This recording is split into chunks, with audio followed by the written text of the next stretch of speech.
had slight restrictions surrounding funding, surrounding programming. Our budgets weren't frozen, but we were told to make only essential purchases. Luckily for us, programming was seen as a recruitment and retention tool, so it was deemed an essential purchase. A couple other things to know about directives that we received. Normally, we are an office that just caters to currently enrolled students, but for the purposes of our remote learning, we were asked to engage admitted students as well, so that we could help with the securing of our first year class. And then we were called to do weekly programming. So we did a number of different things throughout the quarter. We typically had anywhere between 1 and 4 programs happen in any given week. And one of the other things that's really, I think, important to know about DePaul, when our doors are, well, really anytime, one of our guiding principles as a university is that the city is our classroom. Being in Chicago, in one of the 3 largest urban centers in the United States, it's not hard to understand what that philosophy really means and what it drives. But it's important right now because one of the things that we realize in our in-person interactions is that it's hard for us sometimes to do things like coffee houses or some small scale performances unless we get them in exactly the right venue, because Chicago is at our students' beck and call. They can go down the street to Potbelly and hear a performer. They can pay $10 and walk literally 5 minutes to Lincoln Hall and see some of their favorite. Even one time we joke that Beyonce is our competition for some of our concerts. And that is literally because one time Beyonce performed the same night as our major concert. So I think that is important context for the purposes of this presentation, because we found that philosophy to still be true moving into this virtual environment. Sometimes we tried some performers and some other things, and it's hard to compete when their favorite performers are on Instagram and doing all of those different things. They can be done right, but those were some of the challenges. So for the purposes of my 7 minutes that I've got here, I'm going to focus on a couple of our big successes. So one of the things that we do when we are in person is an event called the Gnome Hunt. We hide 100 little gnomes all over campus. So early on in our remote experience, we threw out the idea a virtual gnome hunt. We weren't really sure if it was going to work out well, but it ended up going really, really wonderfully. Basically what we did Where's Waldo with different campus traditions and hid gnomes throughout the pictures. So if you look here, like right here, you'll be able to see a little gnome. So students were able to interact with these images on social media and just start to learn about some of our campus traditions if they hadn't known them before. So this is a little bit about some of the statistics that we had, but I think the one that's most impressive is this last one right here, the 607. We had 607 unique engagements through this virtual event. So those were touch points, and we've seen a lot of different questions come in and different outreach that wasn't there before.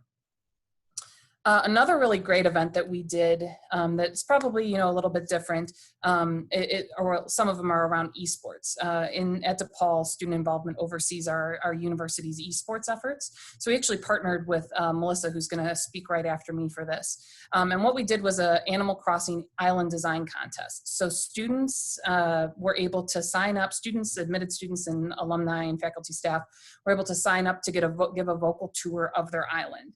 Out of all of our esports events this year, this probably was the most popular one, because if you don't know anything about Animal Crossing, I think it's taking over the world right now. But students really, really enjoyed it, and they were cheering in the chat box. They were doing their whole the showing off their islands, and it was just a really great community event through a virtual platform. In the same spirit of Animal Crossing, we also combined those two ideas into a different event. So talked about the Gnome Hunt, talked about Animal Crossing. Well, if you haven't played Animal Crossing before, one of the things that you'll know is they have little gnomes that you can buy from Nook's shop, which is the vendor in Animal Crossing. Well, we had a student, the student who won the design contest, take those gnomes and hide them all over her island, and then students could go and visit her island and find the gnomes. It was, honestly, I wasn't really sure how it was going to go over. We had about 60 students participate in the event, and it, cost us nothing. It was a really great, fun community event that people could participate in. Continuing on with esports here, we did a couple of other things that were, that we piloted this quarter in our virtual environment. So we launched what we called under the umbrella as the DePaul Gaming League. And there were 13 total different events. 3 of them were run as leagues that were run as one-off, or they were run as 6-week tournaments. And then the rest were all one-off tournaments or one-off events. The reason I share this is because I think that there's a lot of conversation around esports and how to do esports and how to do it well and correctly.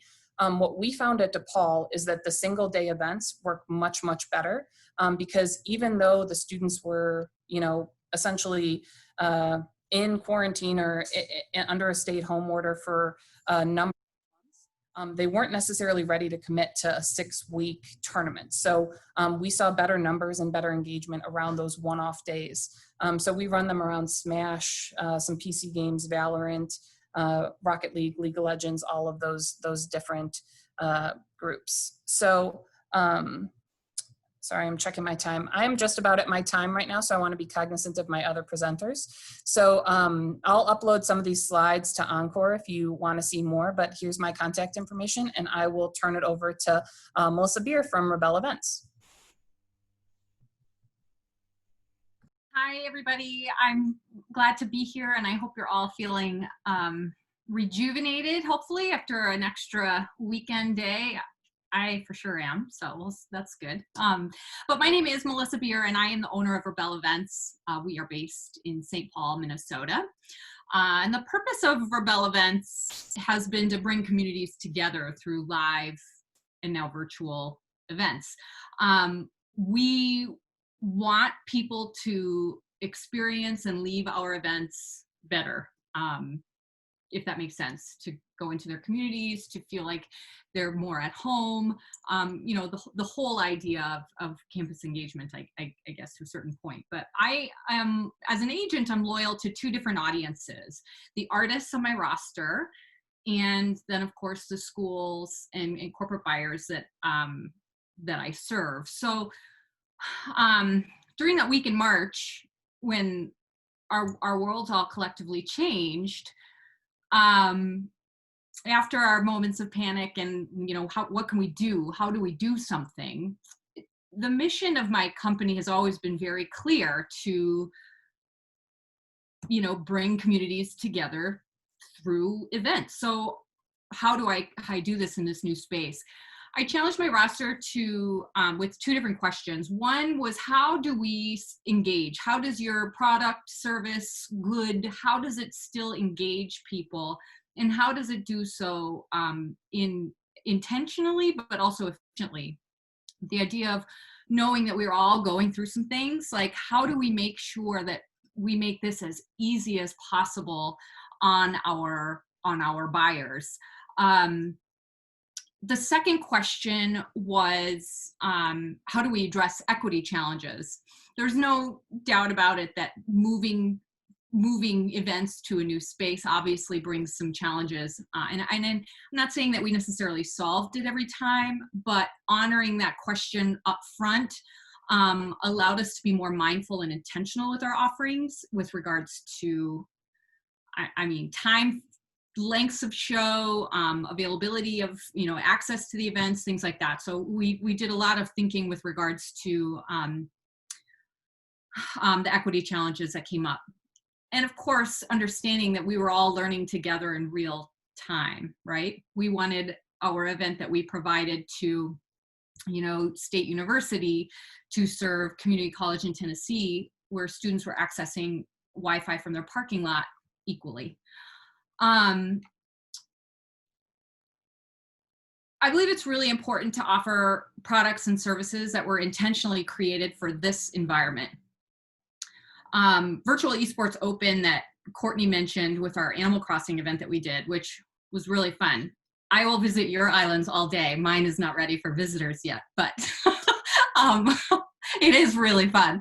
But that was a big example. That program just simply did not exist before March 12th. And now it's one of our most popular. But it made a lot of sense. And as far as that bringing people together, that was a fun program that seemed to check all of those boxes and do all of those things very intentionally, and made some meaningful impressions on folks. for traditional programs, like for instance, our mind reader, Eric Diddleman, I wanted to make sure that some of our more traditional entertainers weren't just putting their stage show onto a computer. Because Courtney had mentioned with, we could all go watch John Legend every day at 4:00 in the beginning, right? So that's kind of for me personally, a hard one to really compete with. But we wanted to give people meaningful experiences that were created for them and created here. So and I use Eric as an example simply because he was one who did, and I'm sure Peter will get to this too later on his part of the presentation. We wanted to create a new product, not just one that was getting us by and checking boxes. It had to be very intentional. So, and then from a business aspect, I didn't want to harm my artists by essentially undercutting their price forever. When giving the buyers an option to choose, like, well, I'll just do the cheaper version. I wanted the cheaper version to still be very high quality product, even though they wouldn't be on campus. It could still have that same effect. I found that the biggest win from all of this, and it hasn't all been wins, but the biggest win from all of this is how much it's highlighted the need for, from a marketing aspect, the need for connecting and building bridges with other groups on campus. For a lot of different reasons. I don't want to say only marketing, but marketing is always a conversation that people have extra questions about. So the marketing, the promoting, and engaging a wider group of students has been really crucial from a marketing aspect, and ultimately increases attendance and just fosters goodwill. We all want to help people out. So when people ask for a hand, if they don't have the finances, maybe they have the time and the resources and the power behind social media, etc. So that's been something that's been really lovely. And again, I look at this as how many people on campus we can get to choose to connect rather than disconnect, especially during a time of crisis and trauma. That's my main goal with all of this. I've learned a lot with every step of the process, but it has absolutely, again, highlighted that I'm a community junkie. So it has absolutely highlighted the need for my agency to succeed relies on the feedback from our buyers. And it really is, my buyers have always been trade partners in helping me tweak, but especially now. We've said a couple of different times throughout these coffee and conversations, we're all sewing our parachute after we've already jumped out of the plane. So it's been a really valuable reminder to me, just community all the way around, especially with feedback and new programs and things like this. Pre-COVID times, I was realizing that, and I was feeling and taking some metrics on the success of experiential events, rather than and how they fared compared to traditional stage events. And I found that in a virtual setting, it has shown me that those experiential, that's a hard word for me today, have been really, really successful. And people say, well, how long should they be and how many people do they engage and all this stuff. My events range from 45 minutes to 6 hours. So there's really, there's a lot of variables that go into that, right? And as far as success is concerned, I always really make sure that we all understand our wants, needs, and boundaries so that we can understand what goal we're trying to reach or what purpose we're trying to serve. Does that make sense? Sorry, I was distracted by something. I also have 3 kids in the background, so my ears are in different places here. But that has been really valuable too in making sure that we walk through together what the goal of the event is. Something that I've also found to be really valuable, and I'll end with this and then I'll introduce our next panelist, but the other thing that I've found to be very, very valuable is to put series programming hats on. And that can absolutely be done with an agent, with DIY programs, with everything in between. You know what I mean? I've helped people with that. I've kind of steered people, into understanding they can ultimately do this on their own. But for agencies, we can also help provide that, and we can help highlight that how you put together a series event. It can be with just a weekly trivia event. It can be with a weekly esports league or tournament. But if an event happens at one time on one date, as budgets allow, from week to week to week, it creates that consistency. And to be quite honest, it creates something we can count on to be there. And I have found, with a very full head, as things change hourly, that consistency feels really good for our audiences. And I've had a lot of events that have turned into these series programs have been recognized by administration as something they need to continue through the summer months, because it brings that consistency in an otherwise chaotic time. So I think it has given our purpose some pretty significant impacts with regards to how we engage and create opportunities for people to not disconnect. And as an agency owner, I'm honored to be a part of that. I think that's really exciting. So lots to learn. I'm excited to listen in on this conversation as much as I am to answer questions and participate. So I'll put my information in the chat if you have any questions. That I'm also a processor, so if they come to you later on today, I'm happy to answer questions.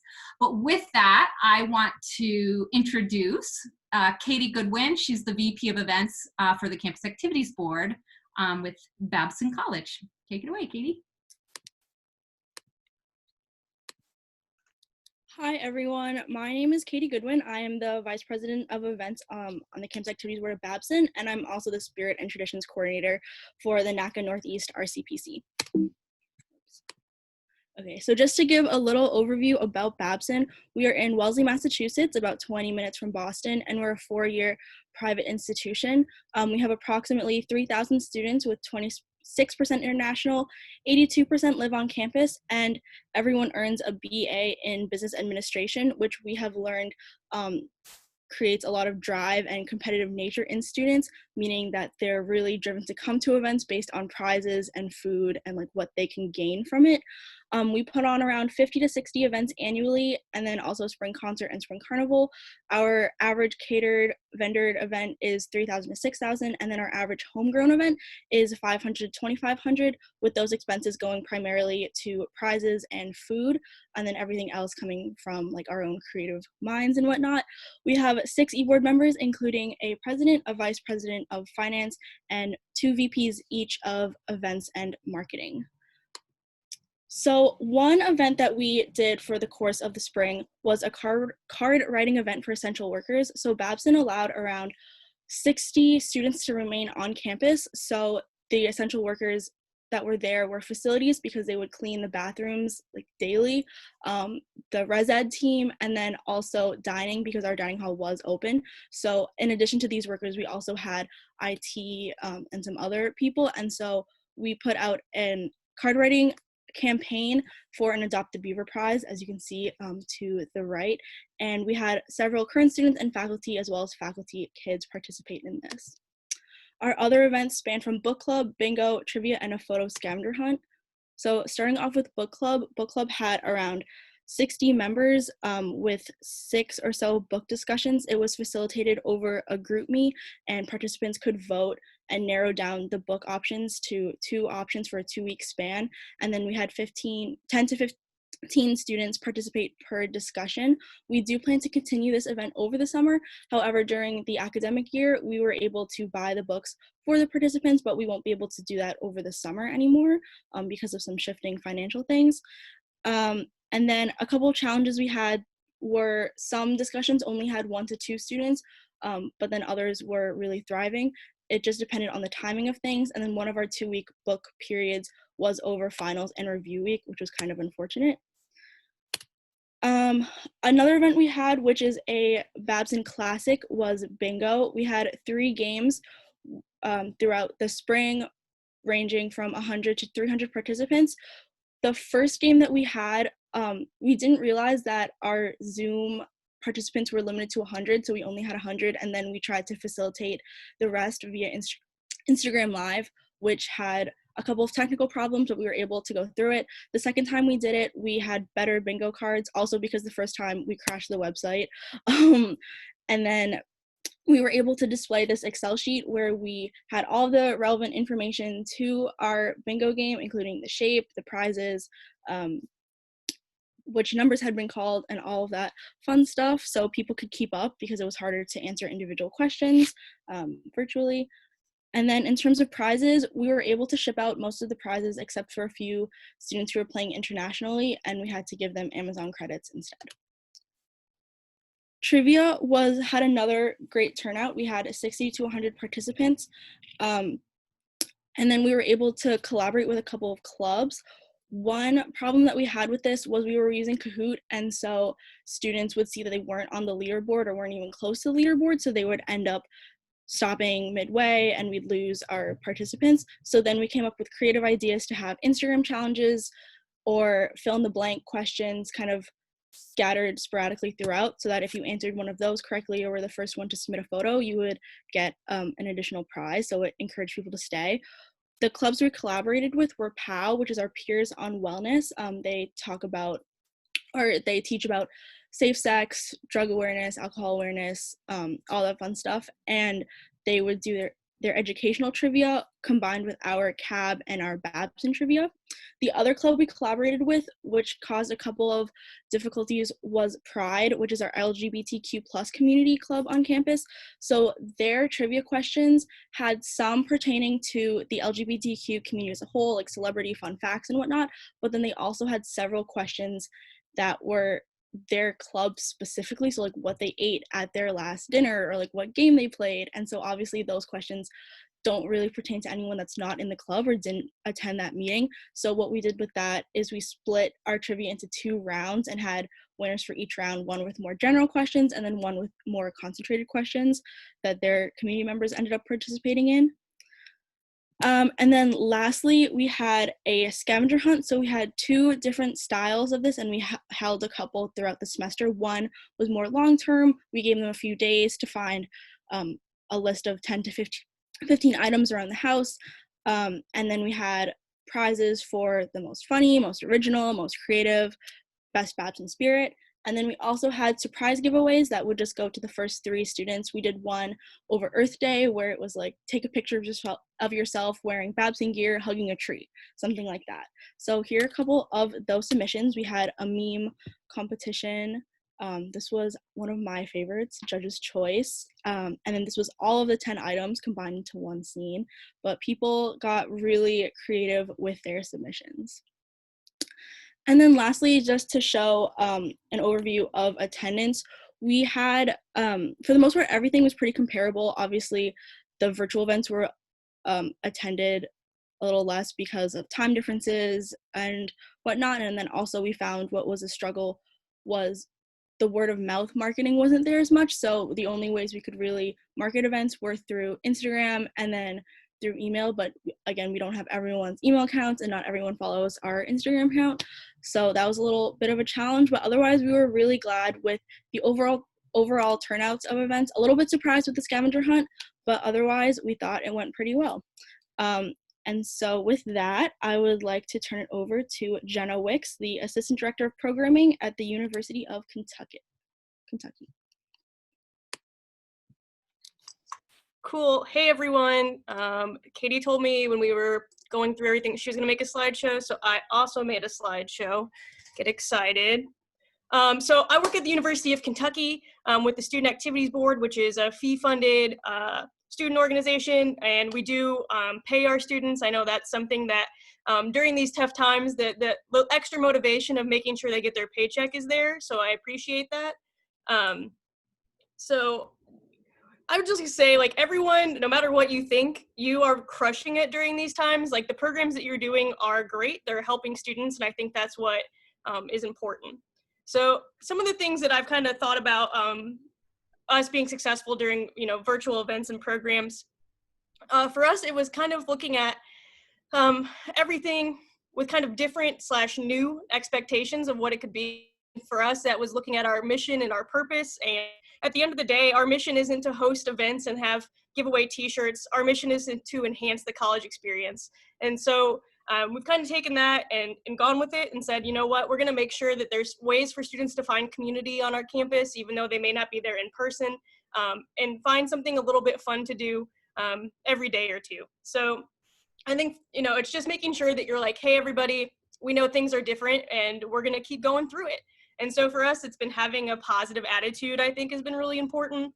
I think in the beginning, when some of our seniors realized they weren't going to get to have their final, you know, big spring traditions of our carnival or some of our favorite spring events, that was pretty tough. And then they realized that they weren't going to be able to have graduation and they weren't going to be able to go through some of the traditional things that we would hope for, end of the year banquet and such. But I think once we started doing programs and we saw that students were attending them, it helped kind of boost our morale and our attitude and said, you know what, during these tough times, there's a lot of things that we have no control over, but we can control, you know, continuing to host events and continuing to try. And so I think that's been one thing that's been really helpful for us, is just saying like, hey, we're going to keep doing these things. We're going to remain positive and know that it's okay as long as we're trying. And so I think for us, we've tried a lot of new things and we've been creative and said, you know what, like, let's give it a whirl. If no one does it, sometimes we're out nothing but a little bit of our own time. And right now we have so much time on our hands, it's not that much of a big hurt thing. So like some of the other presenters that said, is just maintaining some consistency within our programs, I think has been important. So we try to do, you know, certain things like every week. That series programs type of thing has definitely been important. And then timing.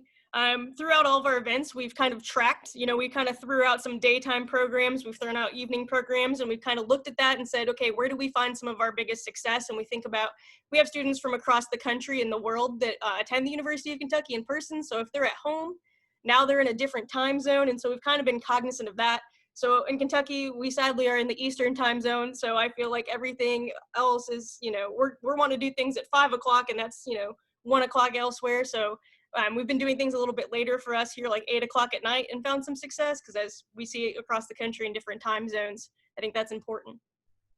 One of the biggest things we've done in promoting, like, we have obviously our social media that we have lots of followers on, but we don't have every single student at the University of Kentucky. And so we've kind of built a collaboration cohort of community and campus partners on our campus. And so each Wednesday we have a big meeting and we say, hey, what's everyone doing? Whether it's our cultural centers, our rec center, our just a lot of different people who work with students on cross campus and are hosting programs. We come together and we built like a calendar of, hey, this week, this is what's happening across a bunch of organizations and groups on campus. And so many people are able to share our same events throughout. I think that's been really helpful to reach students that maybe we didn't have a following of before, and to help other programs find the same success. And so, like I said, we've been tracking attendance. A lot of that is we do a lot of our events via Zoom. And what we do is we have like a Qualtrics form that people fill out. So it has like their UK email address so that we can track that in our attendance system.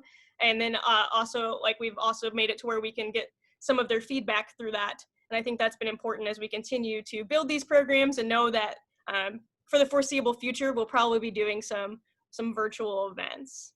So now I want to talk a little bit about some of the programs that we've had. Nothing like earth-shattering, but a little bit of fun. So like many people said, like homegrown events are super fun. And, you know, some of these events are just simple and easy, but it just takes a little time to build. So we've been doing Kahoot trivia, and we do that in a Zoom room. So then we have them obviously log in so we can track that information. We've had Disney trivia, where it was like musical trivia. So they played the songs and then you had to identify the songs, which was fun. It also made me show my age, that I didn't know a lot of the Disney songs that the students these days know. We did Tiger King trivia when Tiger King was a big deal. That was really fun. And we just recently did Schitt's Creek trivia. And these are just simple events that, you know, we build it in Kahoot, and then we share our screen on a Zoom call, and the students are able to participate anywhere from, you know, 15 to 30 minutes is all it takes. We did an Instagram live talent show, which was fun. We had people sign up in advance, and then they were able to share like their Instagram, and we partnered with our Martin Luther King Center to host that event. We've done some Instagram DJ live dance parties. So our resident DJ at the University of Kentucky, DJ Warren Peace, takes over our Instagram and just plays some sweet music. We did it kind of as a graduation event, as well as just like, hey, while you're studying for finals, why don't you have some sweet DJ music? We just got into hosting virtual bingo, which has been really successful. I have a student who went ahead and built a whole like educational bingo website for us that links from our uksab.org site to their bingo, and it's everything you need to know. And we're excited. On June 3rd, we're hosting Drag Queen Bingo for Pride Month with one of our local drag queens, so we're excited about that. And we've also done some how-to crafts. So some of our students are just crafty, said, hey, we can do some crafts, and they did a little bit of embroidery and stitches that they just did a live event, and that was pretty exciting and fun. We do have, as the semester wrapped up, we had planned a lot of large events and had some money that we were planning to spend, and we were trying to find ways to continue to spend that money as it's part of our job.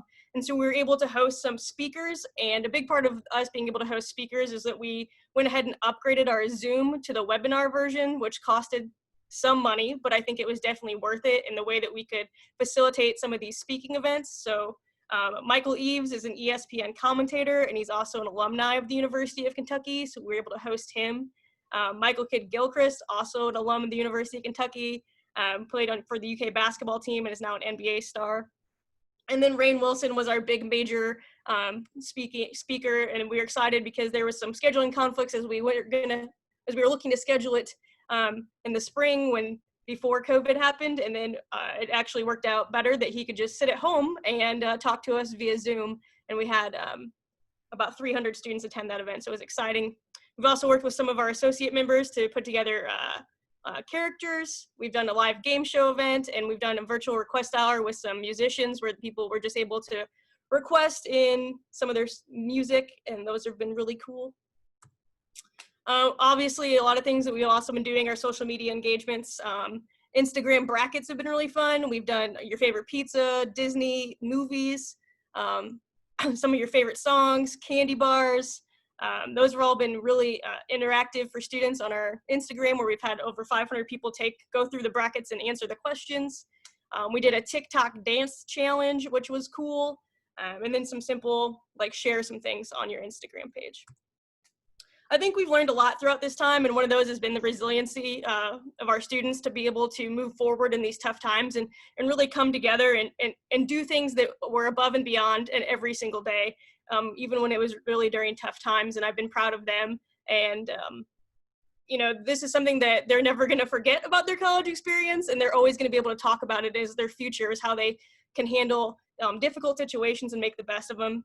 I think it's helped us to look at our accessibility and how we make sure that in the future our events are accessible to students, and having this online world kind of open up to us makes us realize that there are students who normally can't attend in person, that maybe we can find ways for it to become accessible in the future.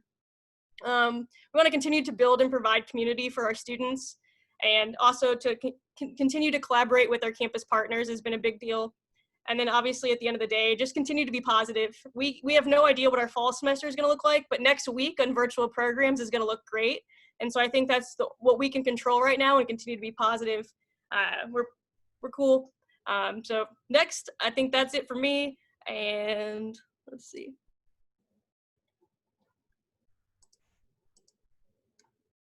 I gotta find my person in my email, sorry. You have Lindsay Leonard is next. There you go.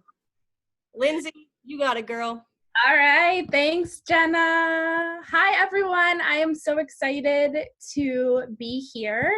So like they said, my name is Lindsay. I am the owner and teacher of Virtual Paint Social, which is a virtual painting class. You are in a glimpse of my studio here, a little glimpse, a little pinch of what it's like. I am also an agent with Neon Entertainment, so a lot of familiar faces here and may know me from that. A little bit about Virtual Paint Social.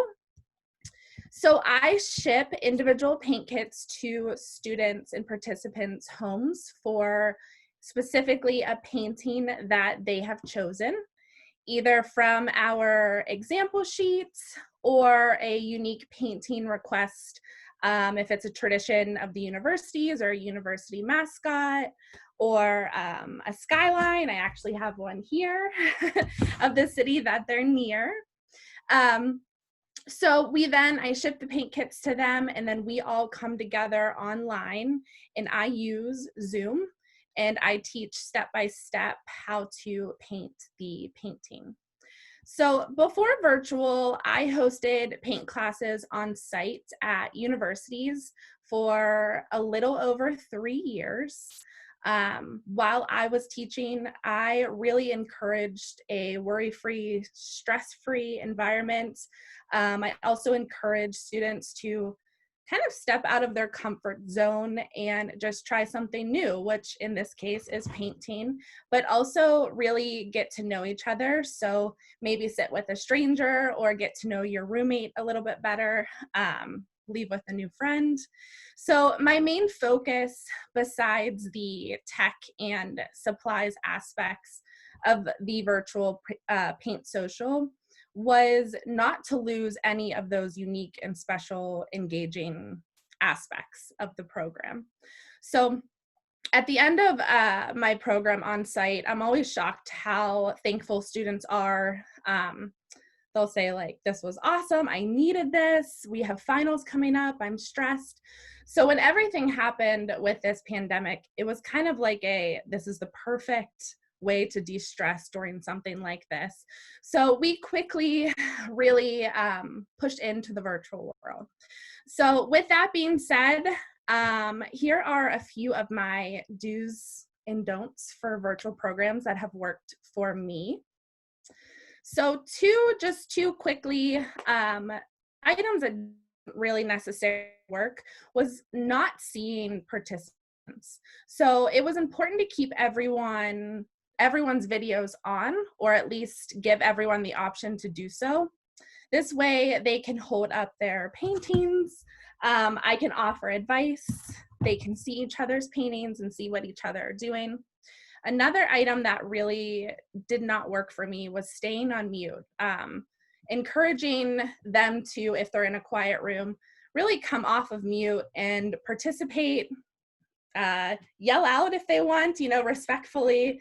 Depending on the class size, this works sometimes better than others, and we'll prepare for that, but really just making it a fun, engaging overall program as if we would still be in person. So some items that have really worked, I narrowed these down to some categories to keep it organized. Some things that have worked really well for me before the event even happens is providing promo to the school. So whether that's a reminder email that actually has word for word something that they could copy and paste to their participants, or whether it's like a little social media packet that they could post in their stories the day of, anything that we could make their jobs easier, your jobs easier, we are here for. So we have found that really, really works well. Individual shipments is another item that particularly is for a program like mine. I actually ship, I have an example here, individual paint kits to everyone's homes. So we have really wanted to make sure that, again, we're making this easy, but also something that is exciting to open, and they can prepare and set up their station and then hop online all together and paint their request. With that, we also work with the schools to hold pre-signups and really just collect the information needed. The school has come back where they maybe start with 50 signups and they come back and say, we have 80, can we do 80? And the answer is always yes.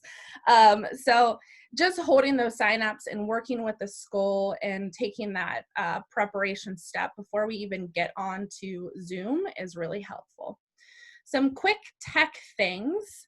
So I actually have a ring light in front of me. It's a simple, like $40 Amazon purchase, but it makes all of the difference. A waiting room before allowing participants in Zoom. The option of the waiting room is great. So something else that I have worked with the school for is asking the participants to list their name the same way that they signed up so that I can quickly, process that they're on that list, check them off, and kind of works as a little security aspect. Something else that I have found that has worked really, really well is holding the host and the co-host option, but for 2 different camera views. So right now, this would be where I would do my whole introduction. And then I actually have a different camera view that is a close view of my actual painting with my easel so that they can see, just like I was there in person, a really close up visual of what I'm doing. So moving right along quickly. So during the event, I really like to utilize chat.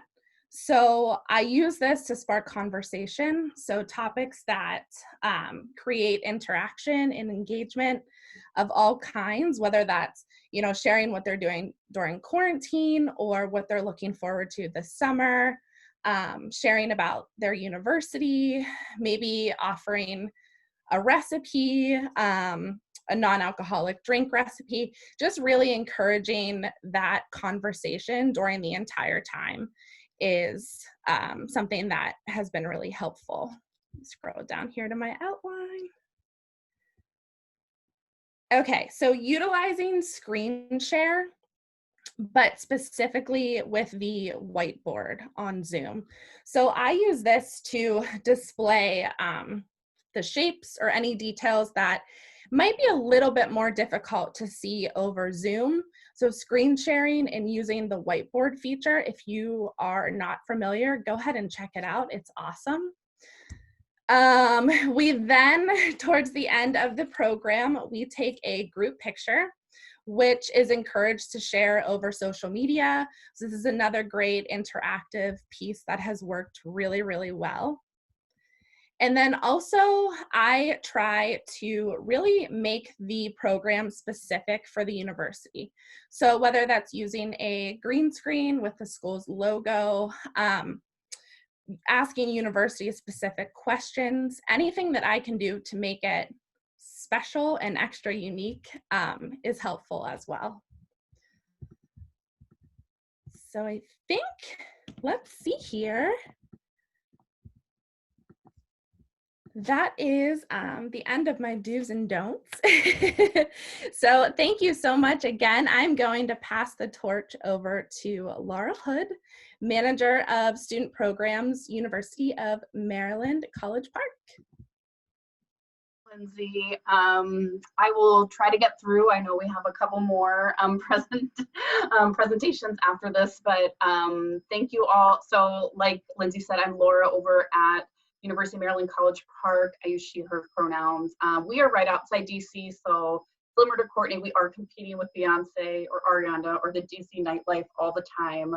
Our spring is usually our largest activity time. March, April, May are our busiest with concerts, drag shows, lectures, things like that. All of that got put on hold. We usually do about 70 to about 100 events a year. So I co-advise the programming board with another coordinator in our activities office. When everything went on hold, we really took March and those 2 weeks that they kind of got that extended spring break to let them grieve and take some time to care for themselves. I think that was really important with how we kind of move forward. We tried to just kind of, we put off one-on-ones. They were also on spring break, so we definitely wanted to give them that time to disconnect from the university. When we came back, we did a week of brainstorming, and I will tell you, they had every single idea that has been mentioned. It was something the students wanted to do, but I know David and I, the coordinator, we really focused on what was in our wheelhouse, what was intentional programming, What could we do so we weren't going to overexert our own selves? I also have a little one running around somewhere, and he was in the middle of moving. So we also had to take a look at us, making sure that we could handle the amount of programming that they wanted to do, along with our other duties, that was going on. So we kind of foresee student entertainment events. We did 3 kind of areas, and our students were able to kind of choose what area they wanted to, which really allowed our students to take a break from maybe being the office manager or the security director, and they were now working on some DIYs or putting together a live show. So we broke it down to 3 areas for 4 weeks. So we did DIYs weekly. We did game shows or brackets, so similar to those brackets. That was an opportunity for students to put together brackets about C events and C performers to showcase and promote what C actually does on campus, and that was really well attended. The event, the program that I'm going to talk about is our C Live at 5, our variety show, where our students wanted to still do engagement of some sort, so they put together a variety show. It happened 4 times, like towards the end of the semester. I think they also talked about how can this extend into the fall. They were trying to be intentional with the programming, knowing that this could continue into the fall, and how can we kind of incorporate that. I'm going to share my screen as I talk. So I won't put the sound on, but this is just an idea of what the live show looks like. So to give it some stats, we had we did it 4 times on Fridays at 5 o'clock. We did about 700 to 900 views a week. That wasn't live. We probably saw about 30 students kind of watch on Fridays at 5. And then the rest would kind of view sporadically throughout the weekend and things like that. Our students were hosts. So these 2 students are actually like our lectures director and our comedy director. And we rotated the hosts every week. So each week there was a different group of students that were able to kind of be the producers of the show and create the content. Sammy, the male, he loves comedy and he loves to perform and things like that. He was at NACA. I think he got hypnotized or something, but he was the regular host, so that was your constant host, and then the other students got that opportunity to kind of come on and host and things like that. We were able to connect with 4 different student orgs on campus to showcase what they've been doing during quarantine and how they're staying relevant and connected with either their family, friends, or the university. I think we did how to do a TikTok, how to do things. We brought back some old C advisors to talk about some old events that went south and some behind the scenes stuff that we thought was interesting. Maybe not the students that were watching, but we had a good time doing it. But we really also just allowed our students to connect with the student body in a different way. This is something we've never done. I had to learn some of the benefits is I had to learn a lot about the tech in the background. Thank you, Deggy. I called them one of the first times that they wanted to do this and figured out how to do some of the behind the scenes Zoom work. And so we learned a lot about that. The students who were not usually programming, they got some programming skills. We're bringing in our VP, so they were able to connect with campus admin to talk about that, but also just have fun. I think our real goal was just to provide entertainment. Try not to talk about COVID or the news or what's going on, but really just bring it back to the students and engagement in that way. Some other benefits. So I didn't say this in the beginning, but we decided to freeze our funds. We did have like I said, spring was very heavy, so we had a lot of programming money to work with. When everything got paused, we took that opportunity. There was also a lot of influx going on with our university about what can be spent, what contracts we signed, kind of the steps that needed to be done. And David and I were just like, you know what, let's just freeze it. We'll figure it out later. It will also probably help us in the fall. If the universities don't open, we will have some of that funds to help us program in the fall and keep some sort of entertainment value in the fall. Our students are not paid, so all of our students did a lot of this out of their own time. We also gave them an opportunity to take a break and not do anything. I think that was important. Again, we really talked to them about how to take care of themselves and grieve through this process. So we allowed them not to really be part of C for the rest of the semester, and that was totally fine. Some things that I learned, I'll just go through quickly. I learned to be a tech producer. I'm going to add television producer to my resume. There was the no cost, so that was something we had to work on. some things that we tried very hard every episode to have closed captionings, and the company we work for just could not, tech-wise, just could not figure it out. So that is something we're continuing to work on. But like Melissa said, this is something that we really want to focus on, having that series. We wanted something weekly, we wanted something regular. We had our DIY every Thursday, and we had our live every Friday. And I think that really helped us stay organized, our students stay organized and on track. And I know it's something we're going to bring into the future, you know, in the fall. So I will pass it along to our next presenter, Amina from Albertus Magnus College. Hello, everyone. Thank you so much for passing it over. Like she mentioned, I'm Amina Kokar. Currently, I'm the CAB president for the upcoming year, and I go to Albertus Magnus College in New Haven, Connecticut. So we did a lot more programming when the semester was in person, and we dabbled a little bit in virtual programming at my school. Just some background information, programming at my school can be slightly difficult just because we don't get a lot of interaction, and my school is really tiny. We have like less than and around 500 undergraduate students, traditional undergraduate students. So that in itself can be hard to get people to come to events. But virtually, we hosted 3 main ones. We did Family Feud, we did bingo, and we did a magician. With a magician, we've brought to campus a few times. And then another event we hosted, which is more of like a virtual interactive thing, was Instagram campaigns, like kind of like the fill in the bubble chat ones, where it's like, oh, if you had to go to a movie, who would you go with? And those proved to be the most successful with getting interaction on just like an overall like grand scale. Just because lots of the folks that were coming to our events already followed us on Instagram. And so it was easy to have them just hop onto the bandwagon and say, oh, here, post this and share it with some other Falcons and some other friends. So then for our other events, bingo was decently successful just because it's prizes, and bingo is one of our biggest events on campus just because it is prizes, and who doesn't love prizes.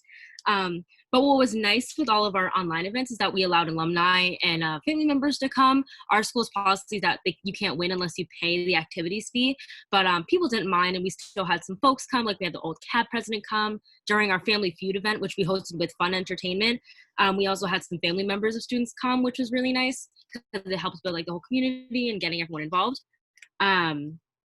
So going off of that, we didn't necessarily have a budget, but we knew we didn't want to go over in any way and spend too much money just because we're just trying to be conscious with it. We didn't have to stick to anything. We didn't have a schedule either. We tried to do one event in a week and tried to do Instagram campaigns like sporadically. So we weren't really too strict on anything. We were just testing it out just to see if people would come. I did go to a bingo at my school, which was really successful. That was hosted in partnership with the psychology department at my school and the psychology club. So that worked really well. They had like 20 people come, which for a virtual event is really good for our school. So that's also something to keep in mind that worked really well. But some of the things we struggled with were marketing, just because not everyone follows Instagram. And we also had struggles marketing during this semester as well. We're starting to like rebrand ourselves and work on new things. So the interactive aspects of the Instagram campaigns worked really well. And also the interests of our community. Our school kind of has this divide where it's between athletes like going to certain types of events and non-athletes going to certain types of events. So we've had a hard time like gapping, like filling in that gap, which also kind of was true virtually. So we're still working on that, but it's kind of like the different interests of like, oh, more competitive events, more interactive events, more tangible events that we can't necessarily do unless it's a trivia or Kahoot, and then more like just chill paint sessions, hangout sessions. And then obviously for every community, like gifts and like gift cards work. So some of the prizes we've been doing and thinking about doing, we're doing monetary gift cards for certain amounts for an item. So let's say we wanted to give like Apple, like AirPods, we give a voucher for that amount of money to a student, so they still can buy it and we wouldn't really have to ship it, but it would still be like you winning that prize. So that's something that works decently well for us. And obviously along with like Uber Eats gift cards, Grubhub gift cards, Amazon gift cards seem to work really well. But we're just trying new things. We also are trying to have a lot of photo submission things in the works, like people submit photos of them at events to help with the nostalgia and like, oh, this is what we'll be able to do one day, and like all of us still can come together and have a community. So those are the main things our school has been working on. And then some of the things we have upcoming that and ideas that are in our head for virtual programming, especially like upcoming over the summer, and things of that nature, doing lots of socials for the incoming class, just in case we can't have it in person. So we're starting to like look at options for that, just to help them get involved. Community is one of the biggest things we're going to be focusing on. And our advisor made a really good point that a lot of these students who are coming in, they won't be able to experience the same amount of community that we've had, and they might feel disconnected. So that's one of the main things, like I mentioned, we're going to be focusing on. So doing socials for them, having more like paint nights, more craft events, and finding ways to do that. And then for future planning as well, we're looking at events in like 3 lenses: in person, socially distanced and blended, and then doing it fully online. So it's good to have a game plan for what's to come. So that's mainly everything with my school. We haven't done too much just because like our school, we like did the transition like as smooth as possible. So not a lot of students were like, oh, like this is something, oh, I have to go or I can't go. We definitely had a hard time with our magician though, especially with the marketing and getting people there. People recognized him from coming to our school beforehand, but we didn't get the attendance we wanted. So that was one of the hardest events we've had virtually. Everything else worked as well as we wanted it to. So that's basically everything I wanted to say. Try to keep it short. So for our last presenter, I'll pass it over to Peter Boy, a magician for non-believers with Bois Productions. Sorry if I mispronounced your name, but you can take it away. Hey, no problem. Hey, thank you guys so much for having me be part of the discussion. Quick background for me. Yes, so you know where I'm coming from. I'm a magician. I've toured the college market for the past 15 years with 2 shows: Magician for Non-Believers, comedy magic show, and a ghost story themed magic show called Summoning Spirits. When my first show's canceled in March, I posted on Facebook as a joke, I'm doing magic shows via Skype. Anyone want to book? And later that night, something clicked in my head, and I thought that live stream entertainment could be a really great thing. And that's when I started making my live stream magic show. So most of my point of view is coming from kind of a live stream performer point of view, not necessarily like painting is, like we talked about today, is great. And Melissa has a lot of great different acts, esports and all that stuff. So mine is very focused on creating kind of a live stream, a great live stream experience for a show, a performer. And Nadine, yes, the show is very interactive. So I prefer the term live stream over virtual because I think it more accurately describes what I'm doing. You could have a virtual experience without any other humans being part of it, but you cannot have a live stream experience without other humans being part of it. So I have ideas on what works and what doesn't. Mostly I'll talk about what works. Going back to the term live stream over virtual, people have been live streaming for a very long time with lots of success. People will watch other people play video games on Twitch for hours a day. So the idea of live stream entertainment has been proven to work and keep people engaged. So it's really our fault if we can't make it work. So the ball's in our court. Specifically to my genre, magic has been performed on TV since there was TV, and magic TV shows are very popular. So my idea was to create a live magic TV special personalized for each school. So that's where I took my cue from: magic TV specials and live streamers. And I think that is important, the idea of making it personalized for your school, to make the students know and feel like it's just their school having this experience. Melissa mentioned earlier, we use the same example. It was fun to watch John Legend perform from his living room for millions of people on Facebook, but your comment will never be read or replied to by him. If we have 100 people from your school being part of the live stream show, I definitely will be able to respond to pretty much every comment and make sure people feel engaged during the show. Also, when you see your friends chatting in the chat room, you'll feel like you're an important member of the audience. You'll feel like you're an insider, and that experience is just for you right now. Like I said, most of what I have to offer for my ideas is ways to make your live stream events better, because I think high quality live stream events will bring in more people. They'll see the quality of what you're doing and they'll come back and they'll watch more. The poorer quality, obviously, numbers will probably dwindle. So here's a quick list of things I want to go over that I haven't already. Exclusivity, we kind of just went over that a little bit. Making it live and happening right now is important. interactive, the right platform, and great production value. So we already went over exclusivity a little bit. Make it known it's just for them and their friends from school. People will be more likely to watch and engage in the chat room and feel comfortable doing so. This is live. There's an excitement in knowing that an event is live. Advertise that this is a live event. If you miss it, you're out of luck, just like an in-person show. I've been asked to leave my show up on YouTube so schools can, or the school that hired me, can link to it for people that miss the show. I'm not a fan of that because even though I will do it for a couple of days, but because that misses the point entirely of being part of something while it's happening. Also, I don't see many people going back to watch a show after the fact anyways. Most people who watch it are going to be there for the live event. Make it interactive. Interactive events in person, and pretty much everything you guys have been saying today has been interactive, so I'm kind of beating a dead horse in this one. Interactive events for in-person or online are always more popular than sit back and watch events. So no matter what type of event you're having, think of more ways to make it interactive. Use the technology you have at your disposal to make it more interactive. There's a chat room, obviously. Get people chatting in there. Have students video call into the show to be part of it. I love what Laura was doing with the TV style show. That was fantastic. That was something I wanted to talk about later too. Call in the show, be part of it. I have different levels of interactivity in my magic show. The lowest level is just someone who watches. They sit there and watch, and that's fine. And then there's someone who's watching and kind of applauding in the chat room and chatting with others and me during the show. Then there are people who get to call into the show with their webcam and be part of the show. And even if you're not one of the ones who gets to call in, seeing that person be part of the show is kind of like a proxy for you, and that heightens your experience. The platform. Now, I love Zoom. It's a platform can elevate the right platform for the right type of event can elevate the event. I love Zoom. It's a great place for meetings, getting business done, and hanging out. And it's been a stopgap for some entertainers, but the platform I use is YouTube for my shows. There are a few reasons. The first is video quality. YouTube has very high video quality compared to Zoom. If you are tuning into a live stream show, it better have great production value, or my interest is already starting to wane if I'm watching somebody without great production value.